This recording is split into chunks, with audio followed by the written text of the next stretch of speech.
এক বাচ্চা ছেলে তার বাবার কাছে বায়না ধরল, সে সার্কাস দেখতে যাবে। বাবা তাকে সার্কাস দেখাতে নিয়ে গেলেন।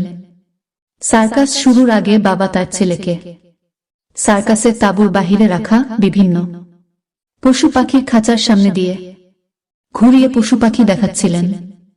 দেখতে দেখতে তারা হাতির সামনে চলে আসলো। তারা দেখতে পেল হাতিটি খাঁচায় বন্দি করে রাখার বদলে একটি চিকন শিকল দিয়ে পায়ে বাঁধা আছে, যেটি হাতি চাইলেই ছিঁড়ে পালিয়ে যেতে পারে। কিন্তু আশ্চর্যের বিষয় হল, হাতিটি সে চেষ্টাই করছে না। এটি দেখে ছেলে খুব অবাক হল এবং তার বাবাকে এর কারণ জিজ্ঞাসা করল। বাবা হাতির মুহূর্তকে রক্ষণাবেক্ষণকারী ডেকে এর কারণ জিজ্ঞাসা করলেন। হাতির মাহুত উত্তর দিল, যখন এই হাতিগুলো অনেক ছোট ছিল তখন আমরা তাদের এই সাইজের শিকল দিয়েই বেঁধে রাখতাম। সে সময় তারা তা ছেড়ার অনেক চেষ্টা করত এবং ব্যর্থ হতো। সে বয়সে এই শিকল তাদের আটকে রাখার জন্য যথেষ্ট ছিল। এই অবস্থায় যখন তারা বড় হতে থাকে, তারা বিশ্বাস করে নেয় যে এই শিকল ছেঁড়া কখনোই সম্ভব নয়। তাই এখন তারা সেই শিকল এর চেয়ে অনেক বেশি শক্তিশালী হলেও তাদের বিশ্বাসের কাছে তারা বাধা পড়ে আছে এবং তা ছিঁড়তে চেষ্টা করে না। গল্পের অনুপ্রেরণামূলক শিক্ষা। সফল হওয়ার ক্ষেত্রে প্রথম ধাপ হল এটি মনে প্রাণে বিশ্বাস করা যে আপনি সফল হবেন, বাধা যতই আটকে রাখতে চেষ্টা করুক। সফলতার বিশ্বাস মনে নিয়ে নিজের চেষ্টা চালিয়ে যেতে হবে। অর্থ আর স্বার্থ দুটো একে অপরের পরিপূরক। অর্থ ফুরিয়ে গেলে আপনি সমাজের কাছে মূল্যহীন, আর স্বার্থ ফুরিয়ে গেলে কিছু সম্পর্কের কাছে আপনি মূল্যহীন। এটাই সত্য। লোভ মানুষকে অনেক নিচে নামিয়ে দেয়, আর অভাব মানুষকে অনেক কিছু শিখিয়ে দেয়। নিজে ঠিক থাকলেই হলো। কে কি বলল তাতে কান না দিয়ে নিজের মতো কাজ করে যাও। ভেঙে পড়ার কিছু নেই। জগতের যা কিছু হারিয়ে যায় তা দ্বিগুণ হয়ে ফিরে আসবেই। অন্য পথে, অন্য রূপে, তোমার দরজায়। বেঁচে থাকার চেয়ে ভালো থাকাটা বেশি কঠিন। ইচ্ছা করলেই বেঁচে থাকা যায়, কিন্তু ইচ্ছে করলেই ভালো থাকা যায় না। সবাই কিন্তু সফলতা, যোগ্যতা এসবকে ভালোবাসে না। কিছু ভালোবাসা মন থেকেও আসে। কিছু মানুষ শুধুমাত্র একজনকেই ভালোবাসে। এতটাও অবহেলা করো না যাতে করে আমিও শিখে যাই। ছেড়ে চলে যাওয়া পথ মসৃণ নয় জেনেও, তবুও হাঁটা ভালো। নিরর্থক দাঁড়িয়ে থাকার চেয়ে এতটা ও অপেক্ষা করিও না যাতে করে আমিও শিখে যাই। বাড়ি ফিরে আসা, একলা জীবন যাপন তবুও ভালো অপেক্ষার বিষ অনুভব থেকে। এতটাও নিজেকে মূল্যবান ভেব না, আমাকে তাৎপর্যহীন ভেবে। তাতে করে আমিও শিখে যাব অর্থহীনতা মানে। তুমি যা পারো আমিও তা পারি। কতটা পারি সে কথা আমার রব জানে। আনন্দে থাকার উপায়। পরচর্চায় কান দিও না, উপেক্ষা করো লোকে তোমাকে নিয়ে কি বলল। নিজের জীবনের পরিকল্পনা নিজে করো। যে কোনো অবস্থায় ভালো খুঁজে বের করো। কৃতজ্ঞতার মনোভাব বৃদ্ধি করো। ভালোবাসা আর প্রাণ খুলে হাসো। যে তোমাকে অবহেলা করে তাকে ধন্যবাদ দিয়ে দূরে সরে যাও, কারণ তার অবহেলার কারণেই হয়তো তোমার জীবনে হবে উন্নতি। অবহেলা থেকে মানুষ অনেক কিছুই শিখতে পারে। অবহেলায় মানুষের জ্ঞান শক্তি বৃদ্ধি হয়। অবহেলা মানুষের ঘুমন্ত মস্তিষ্ককে জাগ্রত করে দেয়। যখন 5 বছরের বোন কাঁদে, ভাই লক্ষ্মী বোন কাঁদিস না, দোকান থেকে চকলেট কিনে দিব। যখন 10 বছরের বোন কাঁদে, ভাই বল তোকে কে বকেছে, কার এত বড় সাহস যে শুধু নামটা বলো, একদম মেরে তকতা বানিয়ে দিব।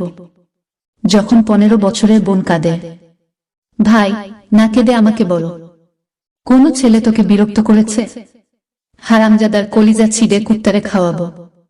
যখন 25 বছরের বোন কাঁদে, ভাই স্বামী কি তোকে মারছে, কাঁদছিস কেন, একবার বলো, আমি কি মরে গেছি নাকি, ওর দাদাগিরি ছুটিয়ে দেব।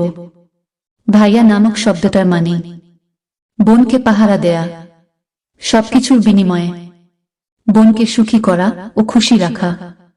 যদি আপনাকে কেউ গুরুত্ব দেওয়া কমিয়ে দেয় বা গুরুত্ব দেওয়া ছেড়ে দেয়, তখন তার প্রতি আপনি অভিযোগ করা কমিয়ে দিন এবং অভিযোগ করা ছেড়ে দিন, আর চুপ থাকার নীতি অবলম্বন করুন।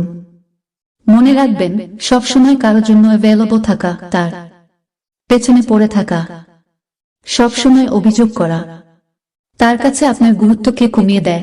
আর হ্যাঁ, আরেকটা কথা মনে রাখবেন, ভিক্ষা চাইলে খয়রাত মিলে, মান সম্মান ভালোবাসা না।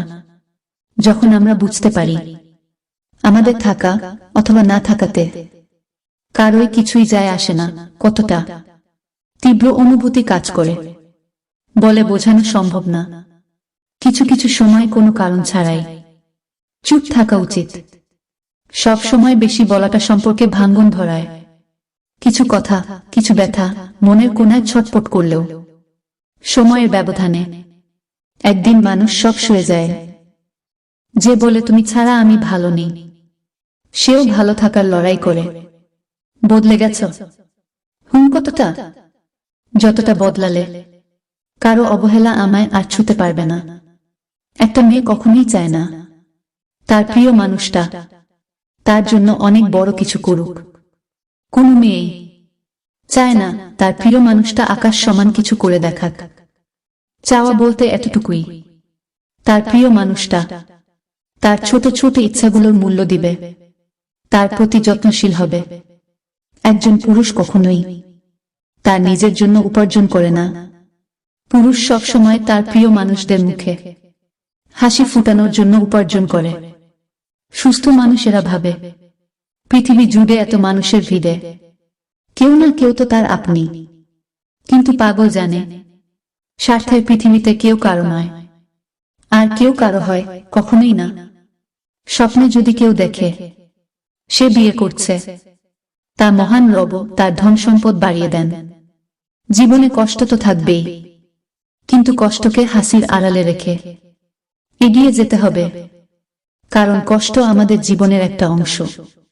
অন্য দুর্বলতা নিয়ে হাসি ঠাট্টা করার আগে একবার নিজের দিকে তাকিয়ে দেখো, তোমার মধ্যে ও কিছু দুর্বলতা আছে।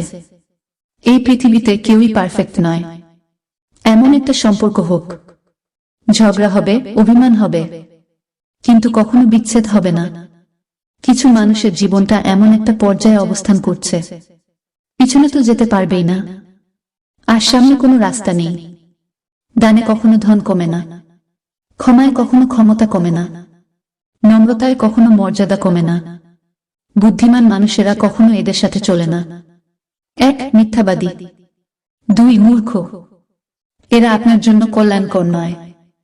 ২৪ বছর বয়সী এক ছেলে ট্রেনের জানালা দিয়ে বাইরে দেখছিল আর চিৎকার করে বলছিল, বাবা দেখো, গাছগুলো সব পিছনের দিকে চলে যাচ্ছে। হঠাৎ করে ছেলেটি আমার চেঁচিয়ে উঠল, বাবা দেখো, মেঘগুলো আমাদের সাথে দৌড়াচ্ছে। পাশে বসে থাকা দম্পতি ছেলেটির শিশু সুলভ আচরণের প্রতি করুণার দৃষ্টিতে তাকিয়ে বৃদ্ধ বাবাকে বলল, আপনি আপনার ছেলেকে কেন কোনো ডাক্তারকে দেখাচ্ছেন না? উত্তরে হেসে বাবা বলল, আমি দেখিয়েছি, আমরা হাসপাতাল থেকেই আসছি। আমার ছেলে জন্মান্ধ, আজকেই সে তার চোখের আলো ফিরে পেল, আজকেই সবকিছু দেখতে পারছে। পৃথিবীতে প্রতিটি মানুষের একটি গল্প থাকে। কাউকে ভালোভাবে না জেনে তার সম্পর্কে কিছু বিচার করে ফেলা ঠিক না। সত্যিটা আপনাকে চমকে দিতে পারে। প্রিয়, একটা বয়সের পর কারো সুন্দর চেহারা, গুড লুকিং, সুন্দর হেয়ার স্টাইল, এসব আর কিছুই আকর্ষণ করে না। যেটা আকর্ষণ করে সেটা হলো একটা মানুষের ব্যক্তিত্ব ও চরিত্র। জীবনটা আসলেই সরল অঙ্কের মতো। শুনতে মনে হয় খুবই সহজ, কিন্তু সমাধান করতে গেলে বোঝা যায় যে কতই না কঠিন। কোন পুরুষ যখন পাগলের মতো কোনো নারীকে ভালোবাসে, সেই নারীকে ভাগ্যবতী বলা চলে। 1000 জন আসলেও তার অভাব পূরণ করতে পারবে না।